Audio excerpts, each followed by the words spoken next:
In today's Leeds news, Thomas loan extended, Kamara on Leeds exit, international roundup, Rothwell on Tanaka and form comparisons, and mind-blowing, says Chambers.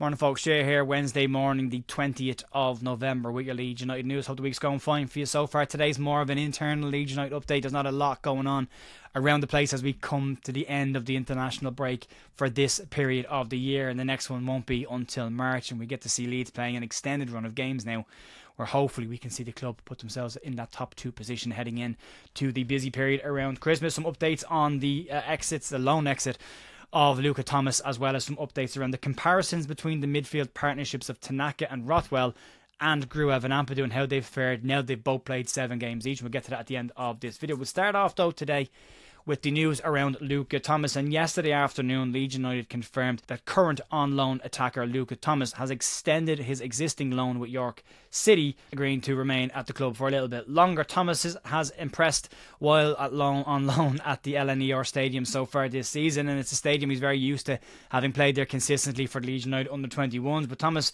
joined on an initial short-term loan for 1 month in October, and that loan's gone particularly well for the player. He's played 4 games for York in that time and scored in one of them, and at the moment his loan has been seen as, in the short term, a success right now. But Thomas will now stay at York until January with the confirmation of this loan. York are currently sitting second in the Vanarama National League table, so they're in a really good position. He's doing well there, and we could see that be extended even further after January. We'll have to wait and see how the next couple of weeks go for Luca Thomas, but we will keep an eye on him in loan watch now that it's all starting to calm down again. And moving on to a player that was with Leeds United last season but has moved on this year, has now been speaking about Leeds and his exit, and that's Glenn Kamara. There was a fair amount of churn in the summer for Leeds United with players going out, and it's 2 years back to back that we've seen that, and Glenn Kamara was one of those players that came in and then went out in back-to-back summer windows. But Leeds signed Kamara for £4 million from Glasgow Rangers, and he had a good season for Leeds United, but was sold then for £8 million 1 year on to Lille, with Leeds replacing Kamara with Tanaka, which in, again, the short amount of games we've seen so far, appears to be a bit of an upgrade on the player. But Kamara, having played 42 times for Leeds last season, was disappointed that Leeds fell short of the automatic promotion spots, as well as then going on to fall short in the playoffs. According to a YEP interview, Leeds were happy to have Glenn Kamara as part of their setup this season, and that was until an £8 million bid from Lille came in, which was doubling the intake of cash that Leeds had spent on the player, and having a £3 million option lined up like Tanaka. Financially, you can see that made sense. But speaking to Give Me Sport, Kamara said that the extra from Leeds United was bittersweet for him, and that but has also backed Leeds to gain automatic promotion this time around this season. And on Leeds, he said the following: "It was bittersweet leaving Leeds. We went very close to going up. We probably should have gone up automatically. It was a tough one to take, losing the playoff final. I was only there for a year, so moving on, bit of a weird one. But things just happen quickly in football, and you've got to be ready." Kamara went on to say that he enjoyed his time at Leeds United. It's a massive club, talked about the usual things that players say about Leeds, and went on to say that it was hard to accept that the club had hit 2 points per game and didn't get promoted last season. But he did finish off by saying that the move to Lille was also partially motivated by his desire to play European football this season, and Lille are currently 6 points off the Conference League spot, so a bit of work to do for them if they get into the Conference League for next season. But did well for Leeds while he was there, has talked nicely about his time at Leeds, and is back to club to get promoted this season, and fingers crossed we'll see that. Moving on to the international window, and we'll wrap up the last round of games as the players start to return to Leeds. Junior Firpo had 2 assists in Dominican Republic's 6-1 win over Bermuda, creating history while qualifying for the Gold Cup for the very first time. Tanaka 90 minutes in Japan's 3-1 win over China. Brendan Aronson, a second half sub for the USA in their 4-2 win over Jamaica to get to the semi-final of the Nations League. Max Vober played 90 minutes for Austria in their 1-1 draw with Slovenia and was called out for praise during that game. Dan James played 73 minutes for Wales in their 4-1 win over Iceland. Joe Rodon also played in that game, playing 90 minutes on the back of a head injury in the previous game.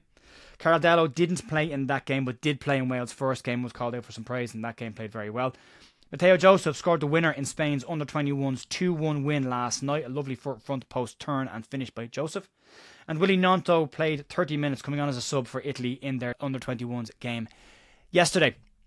Moving on to talk about the partnerships, and the main kind of story that's floating around today is, now that we've seen Tanaka and Joe Rothwell play 7 games in midfield together, the same as Gruev and Ampadu, How do they compare? Well, Joe Rothwell's been speaking about his partnership with Tanaka and also the comparisons between them, Gruev and Ampadu, and it's an interesting piece in Leeds Lights today. They talk about the differences between them, but also there are some striking similarities between the midfield pairings. And Joe Rothwell has also been speaking about playing alongside Tanaka and commented of the similarities between the two in as far as they both want to attack and go forward with the ball, but also in their work around the defensive aspect of the game and making sure they give Daniel Farke what he wants from that midfield pivot. And speaking on the partnership, he said the following: each game that we've gone on, we've managed to show that we can do that side of the game. We've looked quite strong in there. When we do get the ball, we try and do what we are good at and help the team. The attacking side of their game was the main positive point, I suppose, everyone looked at, but there were questions around, would we see an issue with the defensive side of the game, losing two central defensive midfielders, Ampadu and Gruev? Well, when you put the partnerships side by side, they make very interesting reading. If you look at them side by side, after 7 games each, both partnerships have picked up 14 points. Both partnerships have 4 wins, 2 draws and a loss. Rothwell and Tanaka have overseen 1 more goal scored, but they've conceded the same amount as Gruev and Ampadu with 4. Tanaka and Rothwell have also 1 more clean sheet than the defensive-minded pairing, but both pairings are averaging the 2 points per game total. That is the magic number for automatic promotion, hopefully this season anyway. So it's really interesting to see that Leeds have moved away from the out-and-out defensive partnership, and it hasn't really affected the defensive side of Leeds games, which probably goes to show how well Stroke and Rodon are doing at the back as well. So it's really interesting reading, because they were seen as the more attacking pair and may leave Leeds exposed, and they haven't done that for me. I've been really, really happy with the 2 of them in there, but I can see Daniel Farke probably taking one of them out and putting Gilavogi in there, or if Ampadu gets back in the next couple of weeks, putting him back in there as well, just to give him that out-and-out defensive pawn that he needs in that team, although by the looks of the stats and the numbers, it's not needed. But we'll see what Farke decides to go with.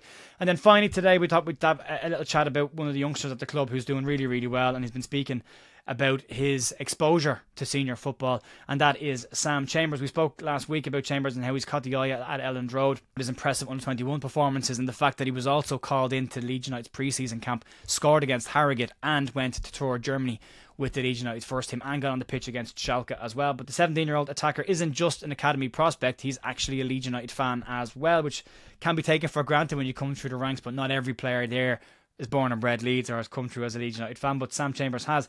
And he has shone during the international break in Scotland's 4-0 win over Liechtenstein and came off the bench in their 0-0 result in the last couple of days. But on his start to life in senior football, he spoke to Graham Smith during the summer in Germany, and on the differences he said the following: "It's a huge jump physically, that's the first thing I found. Everything is a lot quicker. You get a lot less time on the ball, but then it's also technical.